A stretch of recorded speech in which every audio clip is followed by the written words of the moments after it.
I never thought I'd be in one of those situations you read about on Reddit, the kind of story where someone stumbles across a truth that shatters their reality. For years, I believed my marriage to Nicole was solid. We'd been together for 10 years, married for 6, and I always thought we had a relationship built on trust. At least, that's what I told myself. For the most part, our life together was ordinary, and I liked it that way. I'm 34, Nicole is 31, and we'd settled into a routine that worked for both of us. I run a small business, which keeps me busy, while Nicole works in marketing, a demanding job, but one she seems to love. We didn't have kids yet, but we talked about it from time to time, usually over lazy weekend breakfasts or during long drives. There were no glaring issues in our marriage, no major fights, no long-standing grudges. If anything, I prided myself on being a laid-back husband. Nicole had her own life, and I didn't see the need to hover over her every move. If she wanted to spend a weekend with her friends, that was fine with me. I trusted her, or at least, I thought I did. It started about a month ago. Nicole mentioned casually that she was planning a weekend trip with her girlfriends to a neighboring town. Just a little getaway, she said while scrolling through her phone. Catherine, Marla, and Sophia thought it'd be fun to do something different for once. Sounds good, I said, not thinking much of it. Nicole had always been close to her friends, and these kinds of trips weren't unusual. In fact, I thought it might do her some good. She'd been working long hours lately, and a weekend away seemed like the perfect way for her to recharge. When Friday came, Nicole kissed me goodbye in the early afternoon and left with a suitcase. "Don't burn the house down while I'm gone," she joked as she walked out the door. "I'll try my best," I replied with a grin. The first day of her trip seemed normal enough. Nicole sent me a few photos from a restaurant, plates of food, cocktails with colorful garnishes, her friends laughing in the background. She even called me briefly that evening, her voice light and cheerful. "Hey, how's it going?" she asked.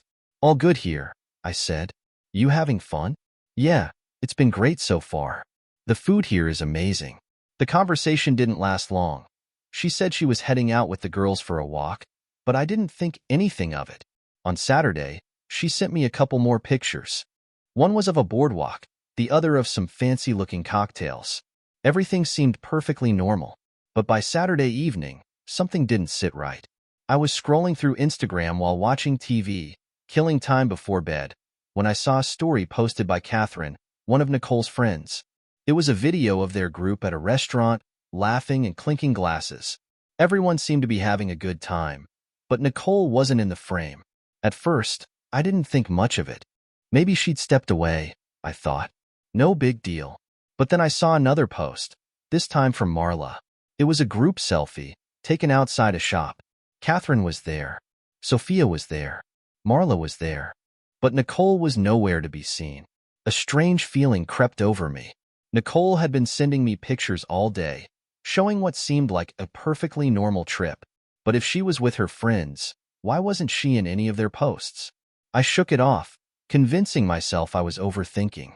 Maybe she was just camera shy that day, or maybe her friends were bad at tagging people in photos. Still, the thought lingered.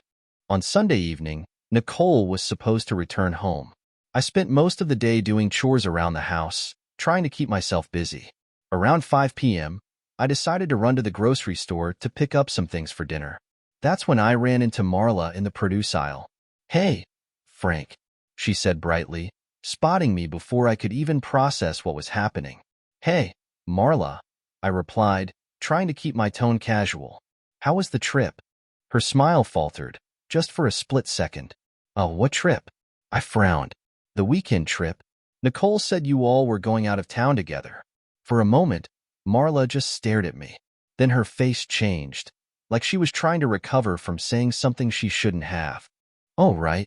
Yeah, it was fun," she said quickly, but her voice sounded off, like she was forcing it. I nodded, pretending not to notice the awkwardness. "Glad to hear it. See you around." I walked away before she could say anything else, my heart pounding in my chest. As soon as I got to my car, I pulled out my phone and sent a message to Sophia, one of Nicole's other friends. "How was the trip? Did you have a good time?" Her reply came almost instantly. "Oh yeah, it was great. It's just a shame Nicole couldn't go." I reread the message 3 times, my mind racing. Nicole couldn't go? What was she talking about? Nicole had told me she was with them all weekend. She'd sent me photos, videos, even called me. How could she not go? I sat in my car for what felt like an eternity, staring at my phone. Everything Nicole had told me about this weekend, every photo, every text, suddenly felt like a lie. I didn't want to jump to conclusions, but the pieces weren't adding up. If she wasn't with her friends, then where had she been? And more importantly, why had she lied about it? I drove home in silence, my mind racing as I tried to make sense of everything. Nicole was supposed to be back in 4 hours, and I needed answers before she walked through the door. Sophia's message, "It's just a shame Nicole couldn't go," was burned into my brain, and Marla's awkward reaction at the grocery store had only added fuel to the fire. If Nicole wasn't with her friends this weekend, where the hell was she? The first thing I did when I got home was grab Nicole's laptop from the dining table. She wasn't careless with her devices, but she wasn't particularly cautious either. I knew her password. It hadn't changed in years, and within minutes, I was in. I started with her email. At first, there was nothing out of the ordinary. Work emails, spam, the usual stuff. But then I spotted a confirmation email from a property rental service. My heart sank as I opened it. It was a reservation for a house in a neighboring city, booked for 2 nights, Friday and Saturday. The address was listed in the email, along with the check-in and check-out times. There was no mention of her friends, no group booking, nothing to suggest this was part of the trip she described to me. I stared at the screen, my mind spinning. Why would Nicole rent a house in another city and lie about it? Without thinking, I picked up my phone and called the number listed in the email. After a few rings, someone answered, a woman with a cheerful, professional tone. "Hello, this is Blue Willow Rentals. How can I assist you?" "Hi," I said, doing my best to sound casual. "I'm calling about a reservation for this past weekend. I just wanted to confirm some details about the guest who stayed there." "Of course," she replied. "Can you provide the address or reservation number?" I gave her the information from the email, and there was a brief pause as she pulled up the booking. "Yes, I see the reservation here," she said. "It was a 2-night stay, checked in on Friday and checked out earlier today. Is there something specific you'd like to know?" "Yes," I said, forcing my voice to remain calm. "I was just wondering who the guests were." "According to our records, it was a man and a woman," she replied. The knot in my stomach tightened. "Could you tell me the man's name?" There was another pause. "Let me check." "Yes, it was a Mr. Daniel Harper." The name hit me like a punch to the gut. Daniel Harper was one of Nicole's colleagues. I'd met him once at a company event, a tall, confident guy with an easy smile and an expensive watch. He was one of those people who always seemed to know the right thing to say, the kind of guy who could charm his way out of anything.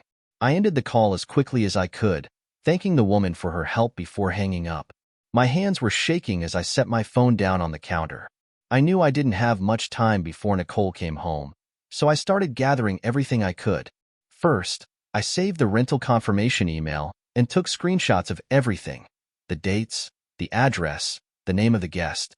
Then I went through her social media accounts, looking for anything that might tie her to Daniel. It didn't take long to find the connections. They followed each other on Instagram, and while their interactions weren't overtly suspicious, there were little things that stood out, likes on old photos, comments that seemed just a little too friendly. I also reached out to a mutual friend of ours who worked in Nicole's office. Casually, I asked if Daniel and Nicole worked closely together. "Yeah," he said. "They're on the same team." "Why?" "No reason," I replied, brushing it off. But it was all starting to add up. By the time Nicole walked through the door, I was ready. She came in with her suitcase, smiling like nothing was wrong. "Hey," she called out. "I'm home." I met her in the living room, doing my best to keep my expression neutral. "Hey," I said. "How was the trip?" "It was great," she replied, setting her suitcase down. "We ate so much good food, and the weather was perfect." She launched into a rehearsed-sounding description of her weekend, restaurants, sightseeing, cocktails, all the things I'd seen in the photos she'd sent me. But as she talked, I noticed little details that didn't quite match up. Finally, I cut her off. "That's funny," I said. She frowned. "What's funny?" I ran into Marla at the grocery store, I said casually. She seemed surprised when I mentioned the trip, almost like she didn't know what I was talking about. Nicole froze for just a moment, but it was enough. Oh, well, Marla's always been forgetful, she said with a nervous laugh. And Sophia told me you didn't even go, I added, watching her carefully. Her smile faltered. What are you talking about? I mean, she said it was a shame you couldn't make it, I said, my tone sharp now. So, where were you, Nicole? Because you weren't with your friends. Her face went pale, and she took a step back. Ryan, don't lie to me, I interrupted. I know you rented a house in neighboring city. I know you were with Daniel Harper. So, let's hear it. What's your excuse this time? For a moment, she didn't say anything. Then, to my astonishment, she flipped the script entirely. You're unbelievable, she said, her voice rising. Spying on me? Snooping through my stuff? Do you have any idea how controlling that is? I stared at her, stunned. Are you serious right now? You're suffocating me, Frank, she shouted. I can't even go on a trip without you accusing me of. Don't, I snapped. Don't you dare try to turn this around on me. You lied to me. You went behind my back. And now you're trying to make me the bad guy? She grabbed her purse and stormed toward the door. I can't do this anymore, she said. I'm not going to stand here and be accused of things I didn't do. And just like that, she was gone. I stood there in the living room, trying to process what had just happened. The woman I'd spent the last 10 years with had lied, cheated, and then had the audacity to call me controlling when I confronted her about it. This wasn't just the end of a trip. This was the end of our marriage. I picked up my phone and called my lawyer. David, I said when he answered, my voice steady despite the chaos in my head. We need to talk. I think it's time to start preparing for a divorce. After Nicole stormed out of the house, I sat in silence for what felt like hours, my mind racing. I'd always thought I was the kind of guy who could handle anything, who could keep things together even when the ground beneath me started to crack. But this wasn't just a crack. It was a free fall into a life I didn't recognize anymore. I called my lawyer, David, the next morning. I told him everything about the rental house, the phone call with the property manager, Daniel Harper, and the confrontation with Nicole. He listened quietly, letting me vent before he started asking the tough questions. Do you have evidence of her affair? David asked. Plenty, I said. Emails, messages, the rental information. I even spoke to the property manager, who confirmed she was there with him. Good, he replied. We'll need all of that to protect you during the divorce process. Based on what you've told me, this should be straightforward. But it's going to take time, and you need to prepare for that. David laid out a plan to safeguard my assets and ensure that Nicole couldn't twist the narrative to her advantage. He warned me that divorces like this often get messy, especially when there's infidelity involved.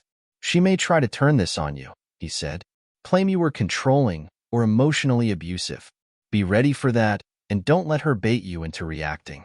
Stay calm and stick to the facts. I thanked him and hung up, feeling a small sense of relief. At least I had someone in my corner who knew what they were doing. That night, I sat down in the quiet of our living room, the same room where Nicole had spun her web of lies just days earlier, and tried to piece together how it had come to this.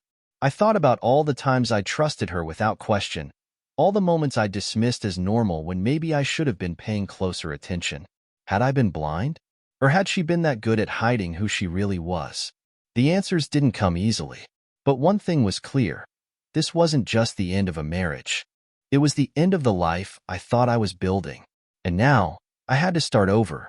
The divorce process was as draining as David had warned. Nicole fought hard, trying to paint herself as the victim, but the evidence I'd collected made her arguments weak. In the end, the judge ruled in my favor. I kept the house, most of our savings, and my dignity, but it didn't feel like a win. Looking back, I realized that the biggest loss wasn't Nicole. It was the part of me that had believed in her, that had trusted so completely. And while I was angry, hurt, and betrayed, I knew that the only way forward was to let go, because holding on to her wasn't worth losing myself. Ending 2. The truth and anger lead to revenge. The first few days after Nicole left the house were a blur of anger, sadness, and disbelief.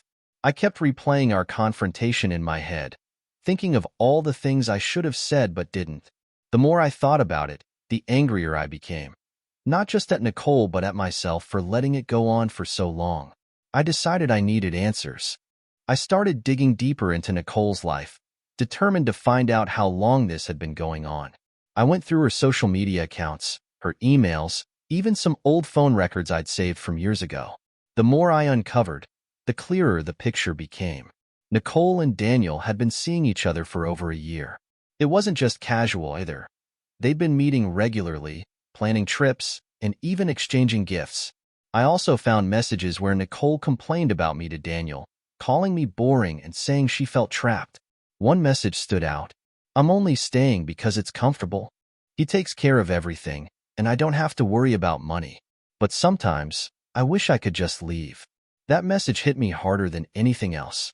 It wasn't just that she cheated. It was that she'd stayed with me out of convenience, using me as a safety net while she lived a double life. By the time I finished my investigation, I wasn't just hurt, I was furious. Nicole had lied to me, betrayed me, and taken advantage of everything I'd worked so hard to build. And I wasn't going to let her walk away without consequences. Ending 3. Public exposure and divorce. The idea of revenge came to me late one night as I scrolled through Nicole's LinkedIn profile. Her job in marketing depended heavily on her reputation, her ability to present herself as a reliable, trustworthy professional. If her colleagues found out what she'd been doing, it would destroy her carefully crafted image. I started by gathering all the evidence I had, screenshots of her messages with Daniel, the rental confirmation, and even the photos from her social media accounts that contradicted her stories. Then, I reached out to a mutual friend who worked in her company. Casually, I mentioned that I'd heard some things about Nicole and Daniel. It didn't take long for the rumors to spread. Within weeks, Nicole's reputation at work was in shambles. People started questioning her professionalism, and her boss even called her in for a meeting to address the allegations. I didn't need to say a word. Her actions spoke for themselves. When Nicole found out what I'd done, she was livid. She came to the house, demanding to know why I'd ruined her life. "You ruined your own life," I said coldly. "I just made sure people knew the truth." She tried to argue, to justify her actions, but I didn't care anymore. The divorce papers were already filed, and there was nothing she could say that would change my mind. The divorce was messy, as expected. Nicole fought for everything she could, but the evidence of her affair made her position weak. In the end, she walked away with almost nothing. Looking back, I don't regret what I did. Nicole had lied to me, betrayed me, and taken advantage of my trust. Exposing her wasn't just about revenge. It was about taking back control of my life and making sure she couldn't hurt me any further. And while the process was painful, it taught me one valuable lesson. Trust is earned, not given. And once it's broken, there's no going back.